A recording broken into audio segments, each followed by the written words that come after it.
This is IA Forward, your playbook for success as an independent insurance agent. Here to help you knock it out of the ballpark are your hosts, Shane Tatum and Tonya Lead.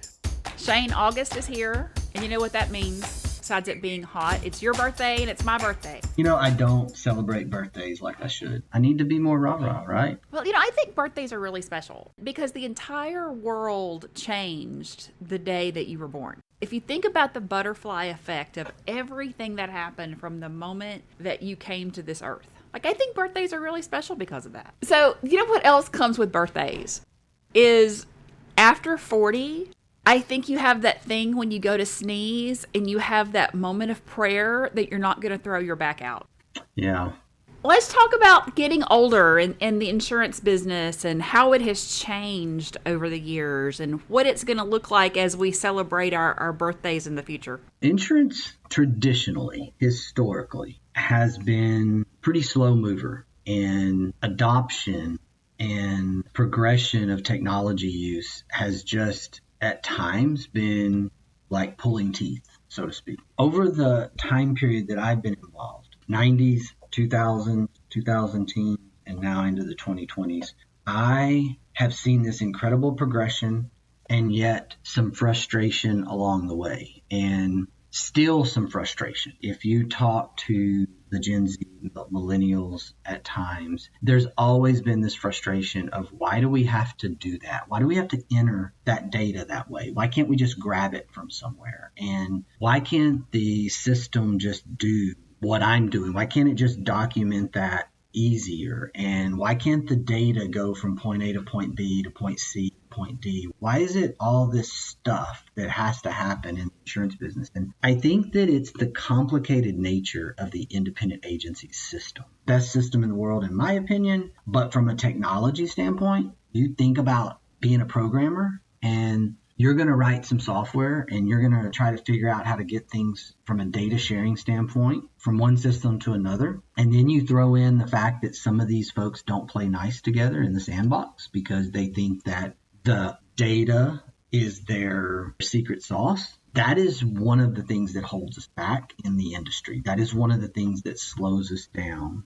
And then you enter the additional complication of multi-carrier. You figure out that I have this CRM or old school management system. I'm an agent and I need to get data from 15, 20 different carriers. I need to get data into 15, 20 different carriers. What about the consumer? I've got to figure out a way to share all that. You map it out and you start really drawing things out on a whiteboard. It gets really complicated. So I think we have to start there and just understand that there's a complicated world out there. And as you know, you and I, we want to get it to simplify. That's the way our brains think. We want to figure out how to get from point A to point B on a simplified basis. And so these next generations are going to help us because they're going to force us as we try to attract them to our industry, as we try to hire in a difficult market. They're going to force us to be better at this and continue to progress. Not to throw our carrier partners under the bus, but when looking at the way their systems are set up, and they're still using systems from the 70s and the 80s that just have a mask over it to make it look a little more user-friendly, and their home line stuff and their auto line stuff don't speak the same language. When you add that on top of the technology issues,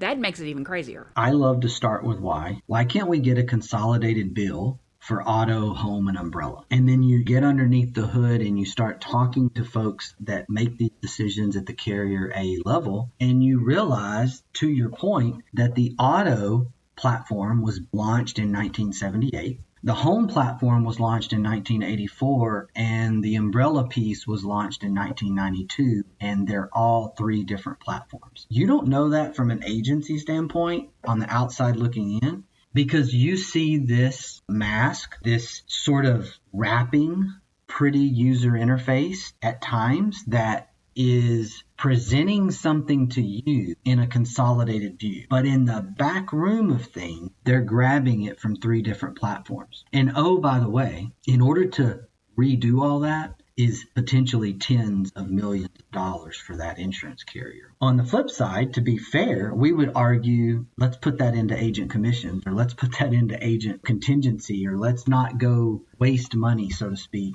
And we can't understand this world until we get into the shoes of those carrier partners that are dealing with this legacy platform issue. It's out there, and it's something that has really created the rise of the insurtechs. So, of course, the whole concept of the insurtech puts them as the masters of digitization. It does. Now we just got to teach them insurance. So what you have with the insurtechs over the last 5 to 8 years, you have these folks from outside the industry who see this slow moving thing and they're like, we can be a disruptor. We can fix this. We can do this different. And my only complaint there is that what they've learned, they being the insurtechs have learned, is that insurance is still insurance. If you stay in your lane and you drive the technology piece of this and make it more efficient, that's what we need you to do. What we don't need you to do is try to figure out how to be something different than an insurance carrier, because insurance carriers are very good at what they do, paying claims, pricing their product for loss cost and reality around the loss cost, and making a profit, which you have to do to stay in business. They're very good at that. What the insurtechs have done, though, they launched this platform, this technology first, and then they started offering insurance. And they didn't know what they were doing necessarily on the insurance piece of that. That's why we've seen the headaches and the early struggles of the insurtech piece. It's not their technology. It's fantastic. Technology with some of these players is incredible. Enter a zip code, enter an address, and pull in all this data, and you get a home quote in 12 seconds. And then it's already in your servicing platform. The problem is that they're not playing the insurance game to be profitable on the insurance side of it. And what the insurtechs have realized in the last, I would say, 2 years, is that they need agents. They do. And I think that's a huge win for agents. Agents are distribution. And even though they've been trying to kill us off for 50 years, we keep rising and adapting and adjusting. That's why I'm hugely bullish on the agency channel in general, specifically the independent agency channel. But the agency channel as a whole is not going to die. We are small business owners. We are good at what we do. And I'm very, very bullish on our future. I think that agencies are figuring this out, and COVID certainly has accelerated that. And I think we were going to get there. I think what COVID did is give us that sort of power surge to force things on us to get us to digitize our agent, moving into situations where we couldn't sit down in front of our customer and have that face-to-face piece. So we had to figure out how to do business differently. And when we did that, I think the insurtechs over here are going, well, our distribution model isn't working. This direct thing isn't working. We're not getting the consumer confidence or the consumer adoption fast enough for us to grow and meet our capitalization requirements and write enough premium, etc. Maybe we should try this agency channel thing. That was a huge change for us over the last few years. Insurance is complicated. And I think that as time goes on, insurance is going to get more and more and more complicated. I mean, to quote Shakespeare, first we kill all the lawyers, right? I think people are realizing, especially as they get more stuff, that it's not as easy for 15 minutes to save 15%. They really need somebody to be able to protect the things they value the most. My statement on that for 15 years has been, when you grow up, you need grown-up insurance. While there has been growth in the direct channel from its sort of origination of online quoting and online insurance, whether we're talking about Geico or whether we're talking about things that are no longer there, Answer Financial, insurance.com, I mean, whether we're talking about some of those models that have been gobbled up and are now more in a traditional model environment, what we've realized is that growth was sort of this early young layer, or don't have a lot of stuff, or my world as an individual isn't that complicated. And so I just go out there and I just search and I Google and I take what I get. And I didn't have a claim, so I don't have a bad experience. And it just worked. And the next thing you know, you're getting married. The next thing you know, you're having kids. You're buying a house. You're buying some cars. Oh my goodness, I got a teenager. They're about to learn how to drive. There's a lot of stuff as life happens that website can't fix, that call center can't fix. When you mash that up to agencies that are going through their own digitization sort of revolution, you get this perfect storm of agents circling back into that conversation and the consumer going, wow, maybe we need an advisor. I didn't realize that I needed grown-up insurance. I had State Farm insurance since I was 15 years old and could start driving in Louisiana back then at 15, which is crazy to think about now. But I met with one of our Integra partners down in Austin, and he and I were having a conversation. And when he learned about assets and things and he was like, "What do you mean you don't have an umbrella policy? What do you mean you don't have this? What do you mean you don't know that?" And I had just joined the insurance world, and I'm like, I don't even know what you're talking about. I had the same agent for 2 decades, and until somebody said, hey, you need grown-up insurance. Nobody had ever told me. You're on auto pay, probably, right? You're paying through EFT, and it's out of sight, out of mind. And insurance, I don't understand it. Most of the consumers don't understand it, and they just know they have it because the law says I have to have insurance on my vehicle to drive. The bank says I have to have insurance for my mortgage. I mean, I think this is the unfortunate scenario about our industry. We have a lot of mandating going on. And we've kind of been here a little bit at times, but mandates don't feel good. And it's our job as agent to overcome that. I think that is the thing that the call center, the direct channel, at times, the captive channel agents who are really put into this sort of scope of, from their captive carriers, of sell versus advise. And I think that when you go down that path and you realize that, then it just feels bad.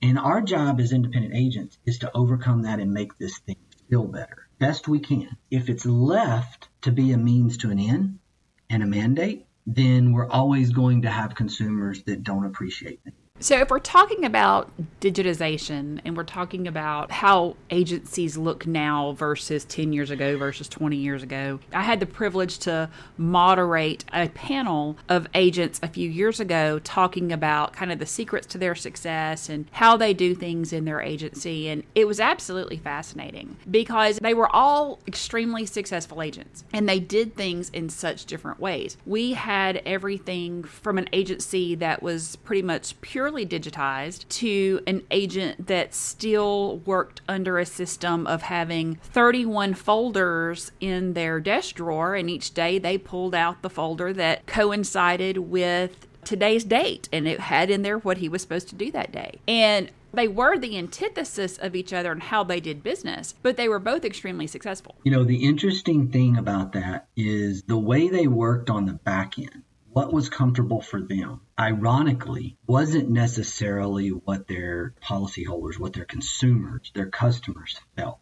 They kind of operate off like this customer single sheet of paper, like a physical piece of paper, if you can envision this. They have all this information on this physical piece of paper, and it's just the way they were trained several years ago. And it's something that's very comfortable to them in how they operate. But that same agent communicates with their client, e-signature, the utilization of technology tools in order to actually get things done with the consumer, and never sees their consumers and their customers face to face. They just rarely do that. And so part of that interesting thing is this conversation of digitizing my agency doesn't necessarily mean that there's a bunch of back end changes. There is a way to do that in comfort of your work and still help your customers with efficiency and be digitized and communicate via text message, communicate electronically, and do some really, really efficient things with e-signatures and all of that without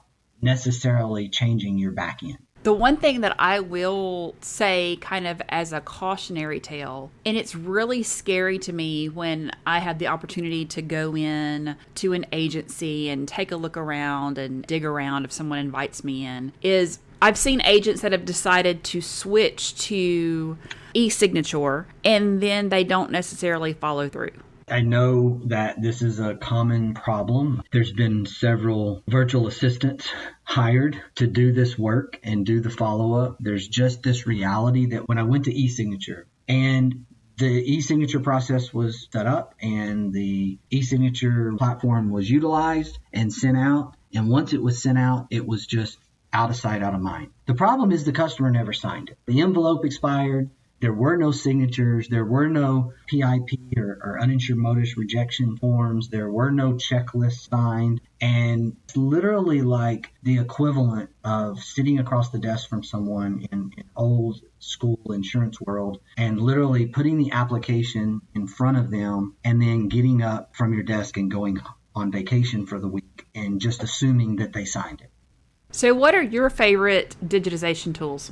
Well, I'm harping on e-sign, so obviously that's one. I think there's so many signatures required in the insurance business that if you're not using e-signature, then you're missing a huge tool there. Number one, even the customers that you happen to meet face-to-face still, maybe in the commercial area or even in personal lines, if you have a Main Street type business or a storefront, those customers would rather sign electronically. They're used to it by now. They're having to do it in other parts of their life, their electricity bill or their banking world. I mean, whatever it is, they're having to already do this. So I love e-signature. My other one, text communication. That's my preference. And that's because my emails blow up and I got too many emails and I would rather get the text alert. A lot of the management systems, CRMs now have integrated texting. There's so many different ways to do that when you are able to text and not lose documentation piece. That was an early thing 5-6 years ago, because it was hard to text with your customers because you weren't doing that inside your management system, so you couldn't capture that communication. And that communication could have said, delete this 2018 Ford F-150 and add this 2021 Chevrolet. That could be in that text and you don't have documentation of it. So the movement of texting into our management systems, our CRM platforms, has made that piece another huge thing that I love. Those are my two favorites right now. What are your least favorite products that you're seeing people using?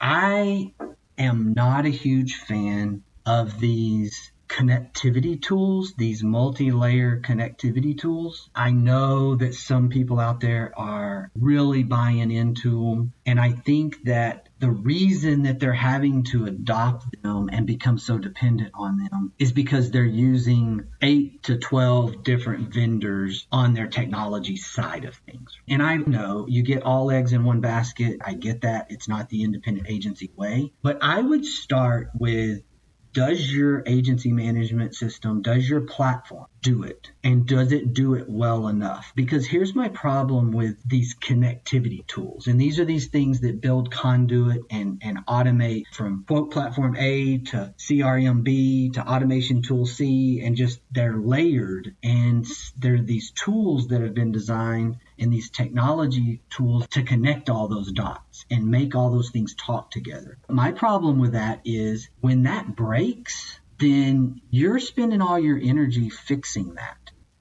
I think for me, it goes back to we don't utilize the technology that we have. We don't take the time to go in and actually learn what our platform does. I got a new phone 2 weeks ago, and this thing is amazing. Like, absolutely amazing. And my favorite feature on it is that it has a stylus that I can pop out and I can walk across the room and touch the button on the end and it takes pictures. Like, to me, that was so cool. And I mentioned that to my husband, who got the same phone at the same time, and he had no idea that it would do that because that wasn't important to him. And the things that he's learned about this particular phone, I had no idea. And so I think sometimes we are subscribing ourselves to death in our businesses because it's only $50 or it's only $19.95 or it's only $79 a month. And we keep buying these new subscriptions because of all of these cool things that all of these products will do. Well,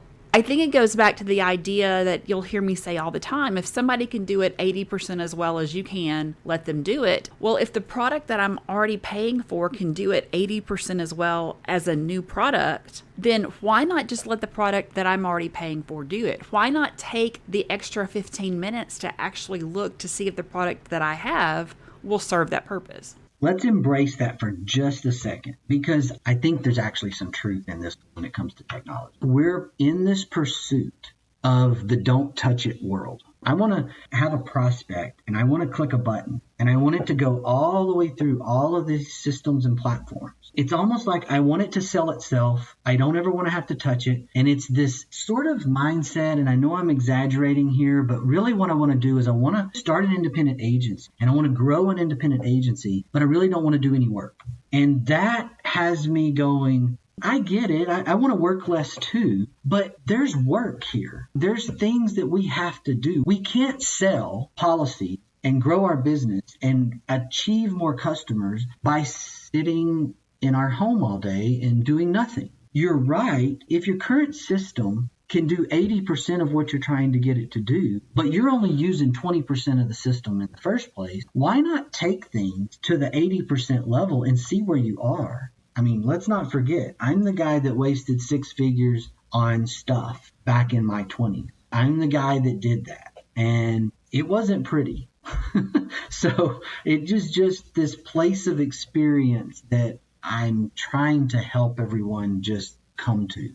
But you're also the guy who loves technology to the point that within the last 5 years made the investment in a technology company that was specifically targeted toward the insurance world. So you are very, very pro technology, especially within our industry. I am. I love where we're going. I think it's like anything else, though. We have to, as agency owners, we really have to get down to the ROI on our investments in technology. I think that we buy things because we see somebody else using it. I'm a victim of that from many years ago, where a couple of magazine articles in Independent Agent Magazine, a couple of phone calls with an agency out of New York talking to their CTO, and I'm going to do what he did for his agency. And the problem was I wasn't a technology guy.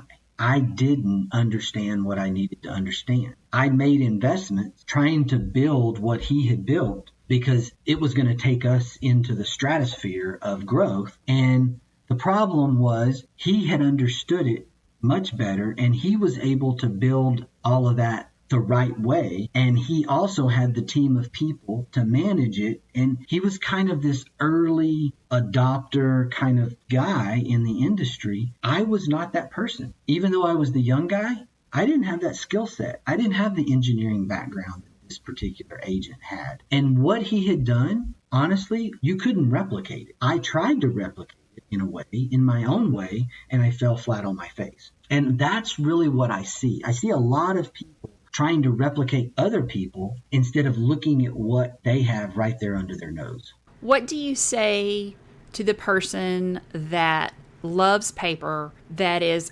anti-technology, that has been doing it this way successfully for 20 plus years? How do you change their mind? You have to help them get over fear, number one, because that's at the heart of it. There's a fear of technology. You have to be able to sit down as an agency owner and have those empathy-minded conversations and show them the potential results. The reality of it is there's also carriers that we are doing business with, that we're all going to do business with, that commission percentages are shrinking or they're being rediverted into contingency programs, and our operating commissions are not what they were certainly 30 years ago, and we have to get more efficient. So on the flip side of that coin, what are you going to say to a millennial that is maybe laughing or looking down their nose at that agency that has been doing it this way for 20, 30 years, maybe even a multi-generational agency that hasn't embraced this kind of technology? What do you say to the millennial or even the Gen Xer that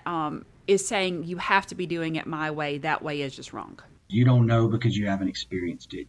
You have this opinion of those that have come before you, and you think you're smart because you have that new degree and you grew up with an iPhone in your hand or an Android. That's for the smarter people in the room.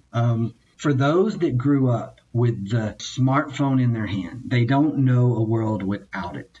They are very, very smart people. I have raised 2 of them, and they're very smart. They teach me things all the time. They leave out some things, though. There are gaps of experience where you're like, yeah, that's dumb, don't do that. There's things that they don't understand. And I think that being an Xer and seeing on my left, I have folks that don't want to train, learn, move into the digitized world. And on my right, I've got the generation below that's going, you people are stupid. I think that us in the middle, we have this opportunity to show this empathy to both sides and bring them together. My sister wrote her master's thesis on bridging the generational divide in education. It's a very important thing that as agency owners that we work to do that. Number one, we need to digitize our agencies because we need to continue to attract these millennials and Gen Zs into our workplace. We need them to see that this is a multi-trillion-dollar industry, and it's an exciting industry, and it's an exciting place and a stable place to have a career. We don't want to turn them away, but we also want to understand that we need those that came before us. We need their experience, and we need them